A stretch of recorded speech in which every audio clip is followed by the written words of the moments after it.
नमस्कार दोस्तों, आपका स्वागत है हमारे राज हॉरर स्टोरी चैनल में। दोस्तों, आज आपको सुनाने जा रहे हैं एक और दिल दहलाने देने वाली कहानी, छलावा।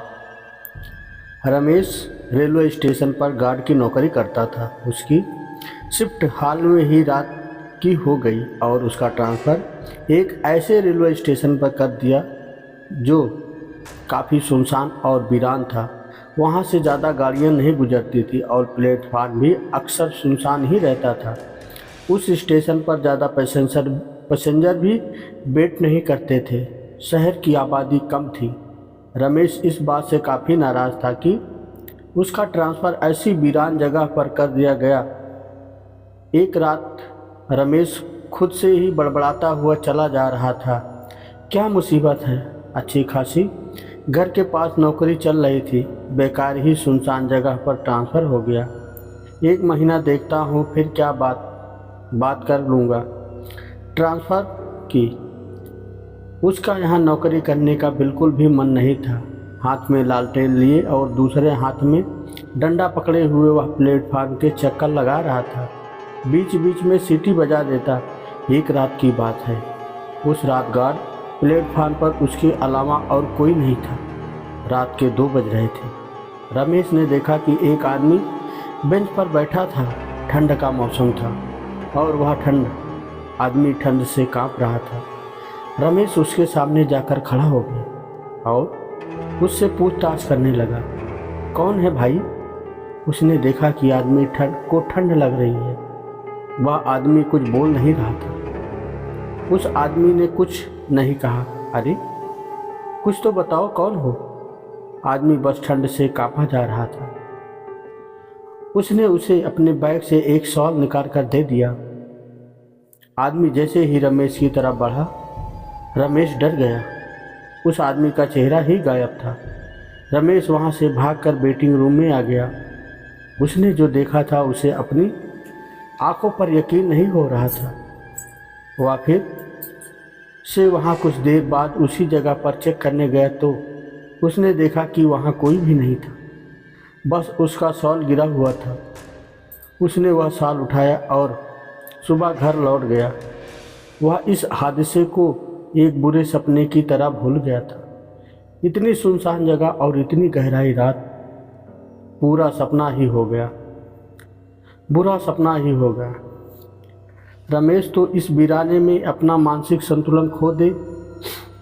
उसने सोचा कि उसे नींद आ रही है और उसने नींद में सपना देखा। अगली रात वह फिर से ड्यूटी दे रहा था, प्लेटफार्म के चक्कर लगा रहा था। रमेश टहलता हुआ थक गया था तो एक बेंच पर बैठ गया। उसने घड़ी देखी तो 2 बज रहे थे। कुछ ही देर बाद उसके पीछे से किसी के चलने की आवाज़ आई। उसने लालटेन के पीछे मुड़कर देखा तो वहाँ कोई नहीं था। रमेश को लगा कि उसे नींद आ रही थी। उसने चारों तरफ देखा और आंखें बंद कर ली। फिर वहीं कुछ देर बैठे बैठे उसकी आंख लगने लगी। तभी एक हाथ उसके कंधे पर आया और उसे जगाने लगा। पहले तो उसे ध्यान नहीं दिया, लेकिन फिर ऐसे ही हुआ कि वह चौंक कर उठ गया। उसने चारों तरफ देखा तो वहाँ कोई भी नहीं था। रमेश को लगा कि उसने फिर से कोई बुरा सपना देखा है। रमेश यह सब सोच ही रहा था कि उसे पायल की आवाज़ आई। उसने चारों तरफ देखा तो उसे एक लड़की जाती हुई दिखी। रमेश उस लड़की को आवाज़ देकर रोकने लगा, रुको, अरे सुनो सुनो, रुको। वह जैसे ही उस लड़की के पास गया तो वह लड़की गायब हो गई। रमेश इस बार घबरा गया। उसके माथे का पसीना साफ साफ बता रहा था कि वह बुरी तरह से डर गया है। रमेश ने यह बात फिर से किसी को नहीं बताई, लेकिन अब उसे प्लेटफार्म पर ड्यूटी करने से डर लग रहा था। अगली रात रमेश एक ही जगह खड़ा रहा। उसने स्टेशन का कोई चक्कर नहीं लगाया। कुछ देर बाद रमेश के पास एक आदमी आकर खड़ा हो गया और ट्रेन के बारे में जानकारी लेने लगा। रमेश को लगा कि कुछ गड़बड़ है। रमेश दूसरी तरफ देखने लगा और उस आदमी को नज़रअंदाज करने लगा। उस आदमी ने फिर रमेश से पूछा। इस बार रमेश को लगा कि यह कोई इंसान ही है। रमेश उस आदमी को ट्रेन के बारे में बताने लगा। तभी घड़ी में 2 बज गए। पूरा प्लेटफार्म घड़ी की आवाज़ से गूंज रहा था। रमेश ने घड़ी की तरफ देखा तो वह थोड़ा सा घबरा गया। उसके सामने खड़े आदमी ने उसके कंधे पर हाथ रखकर उसे जगाया तो वह होश में आ गया। रमेश ने देखा कि सामने खड़ा आदमी उसे धुंधला दिखाई दे रहा है। उसने अपनी आंखें मली, फिर भी वह आदमी धुंधला ही दिखाई दे रहा था। रमेश ने उस आदमी को बुलाने की कोशिश की तो वह भागने लगा।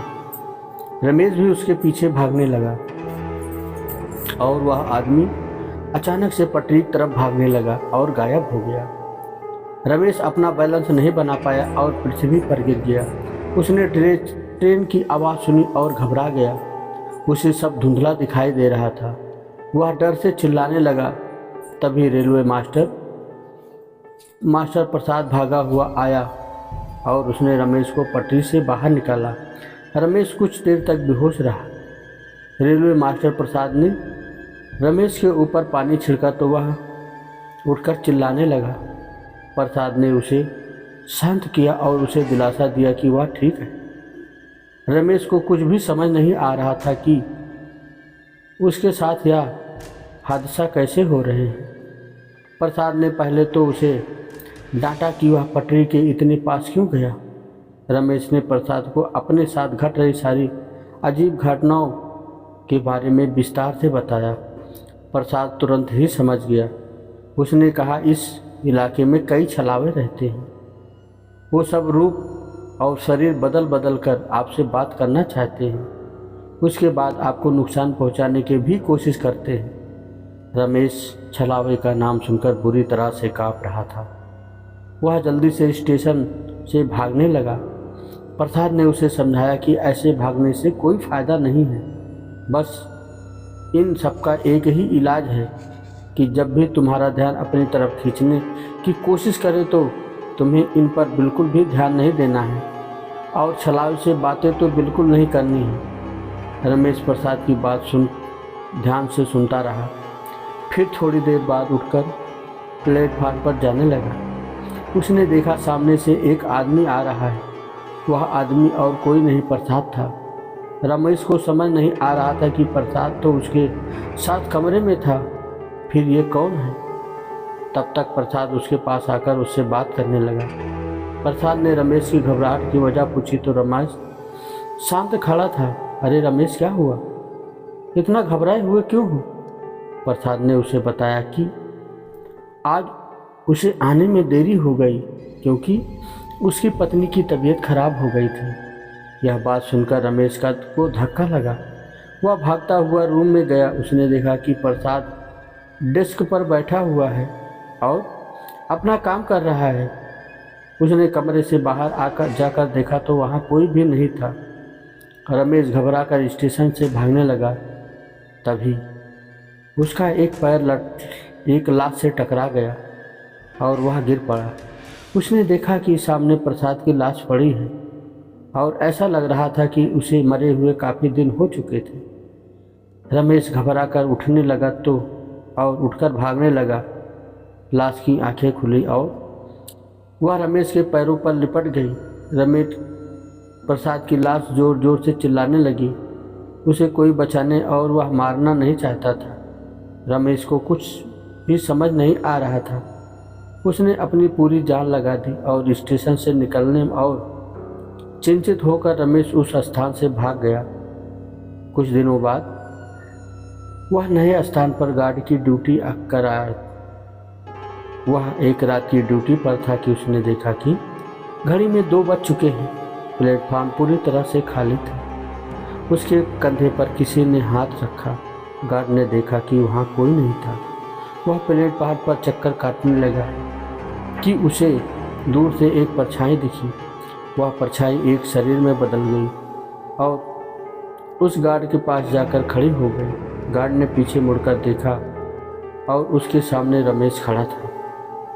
तो दोस्तों, आपको ये हॉरर स्टोरी छलावा कैसे लगी? आशा करता हूँ कि आपको ये कहानी ज़रूर पसंद आई होगी। दोस्तों, आप हमारी कहानी ज़रूर सुनते हैं लेकिन चैनल को सब्सक्राइब नहीं करते। तो दोस्तों, कहानी सुनिए और चैनल को सब्सक्राइब करिए और एक प्यारा प्यारा सा कमेंट करिए। धन्यवाद दोस्तों। सुनते रहिए ऐसे ही नई नई हॉरर और सच्ची कहानी। मिलते हैं किसी और एक नई कहानी के साथ।